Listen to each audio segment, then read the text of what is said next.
subcontractors purportedly employed by Parker's direction, the performance abruptly stopped. Longer than ounces, it was roughly proof. Prosecutors contended that Parker purposefully pushed his operation over legal restrictions to fulfill his 10,000-ounce aim that he neglected by taking shortcuts issues and placed the ecosystem in danger. In court, public safety is at danger. The stats were damning. 68 were recorded. Over $3.1 million in violations in unauthorized changes to the website polluted soil around areas of equipment, and more than 8,000 gallons of hydraulic fluid that was not accounted for. In Parker's defense, the crew attempted to implement the emergency brake. They said that everything was an error, that subcontractors made a mistake, that missing permits were merely documents, delays that weren't intended to be broken. The legislation. But after the emails were removed, one thread got messy up in court. From the beginning of the season revealed Parker urging continuous production and advising his group to disregard agency disruption. That message didn't simply raise your eyebrows, because it kept coming up, and each time it performed, the courtroom became more subdued than the case. Moved a previous crew member who had midway through the season.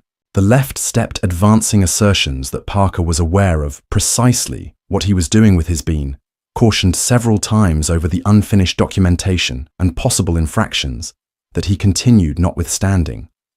All of a sudden, there was no argument over who was in charge, and it was a serious emphasis on a leader who is under duress making every effort to reach that 10,000. The repercussions for ounce goal were severe. The charges were piling up like dirt. Damage to environmental misconduct, cites, careless falsification of inspection reports. It wasn't an excavation on government property. Error. There was a pattern that the prosecution referred to as intentional non-compliance with regulations. And when the list was expanded to include impediment from serious to career, everything changed. Ultimately, the court did not suppress it. Decided that Parker's behavior complied with the greatest degree of environmental damages ending guidelines for sentencing that shocked everyone in attendance. But this is the twist, as the headlines cried out controversy that was not revealed by the phrase itself. No one used the word throughout the entire story. Jail in public. There was no dramatic mugshot. No walk of shame on television.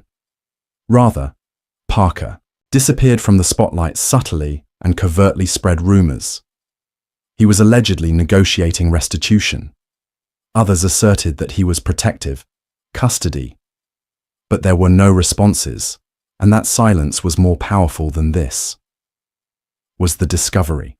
Channel's Parker Schnabel, the young man who began mining, golden boy when he had pulled in as a teenager gold, valued at around $13 million by, who led 8 at the age of 24 spin-offs, such as Parker's Gold Rush Trail that generated $24 million of revenue in just season 14, and nothing at all.